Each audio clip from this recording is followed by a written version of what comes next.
3,000 farmers supported. $6 million in direct income to farmers. 50 tons of food waste prevented every month. These numbers represent Farmworks' impact over the last 5 years.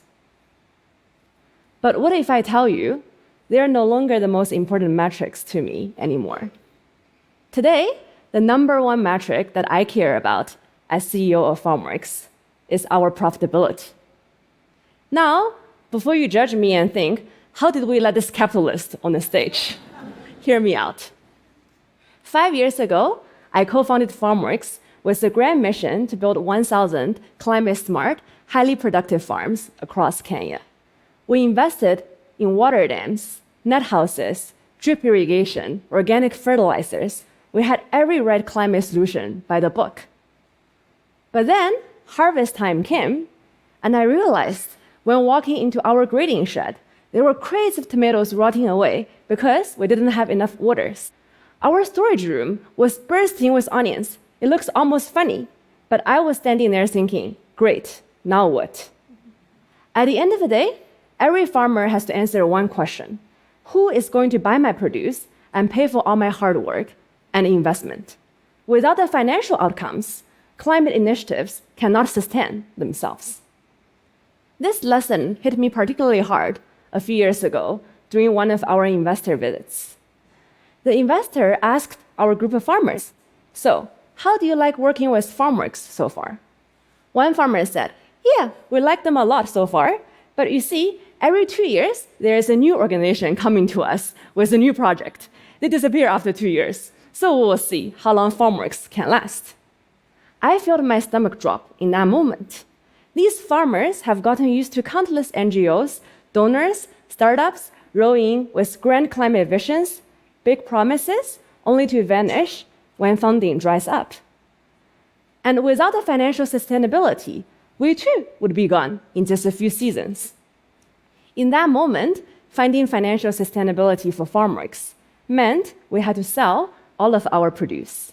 So that's when I threw myself into Kenya's vegetable wholesale market. This is 5 a.m. at Marikiti, one of the largest wholesale markets in downtown Nairobi. It was chaotic. So many sellers fighting for the best spot to sell. The customers are fighting for the highest quality crate of tomatoes. And I'm Chinese, so I'm very much used to crowds and competition. But this was next level. I immediately knew I had to be part of this excitement. I started delivering tomatoes with our trucks to the markets.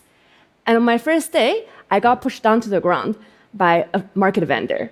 Not exactly the welcome I was expecting. But over the years, I learned to be part of the market. I figured out how prices actually work, how weather can totally change supply and demand overnight. And I made friends with market ladies, many of them who are now our customers, proudly selling produce from Farmworks. Once the market figured out, we were able to sell almost everything.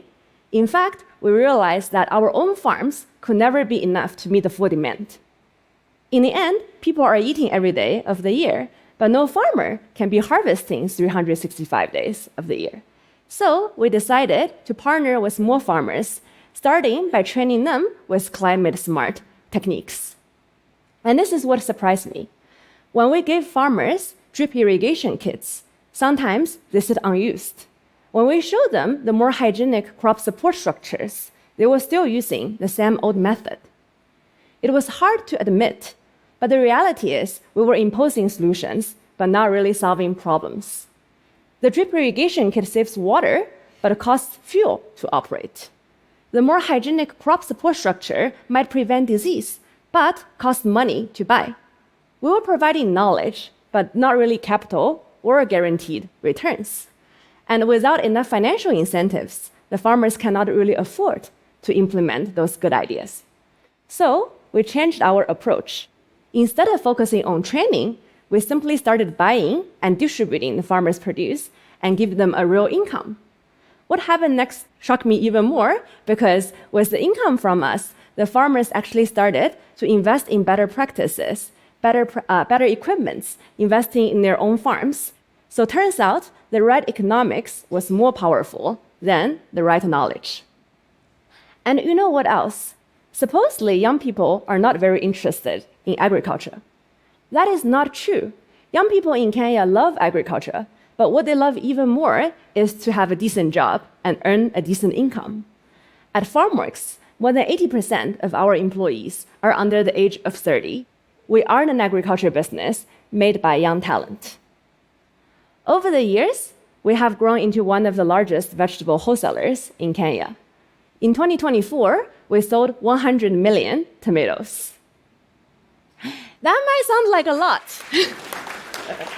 Until you do the math, it's barely 2 tomatoes per person in Kenya. So we still have a lot of room to grow and a long way to go. And remember my original dream of building 1,000 farms. That is still being realized, but in a different way. Today, the farms are being built not by us, but by the farmers who know their own land and communities the best.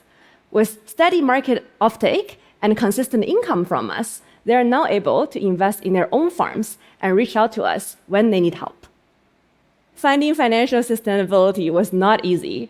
For years after finding our market, we were still bleeding money. I had to make difficult decisions of shutting down priced demonstration farms, halting new partnerships, even closing regions that were too far away for us to serve. Turns out it was really difficult to save money compared to spending it. But I knew the only way for us to survive and grow our impact is through finding financial sustainability. Today, we're a business with healthy margins and growth. More than 300 employees work for us, and more than 10,000 market vendors rely on us for their daily supplies.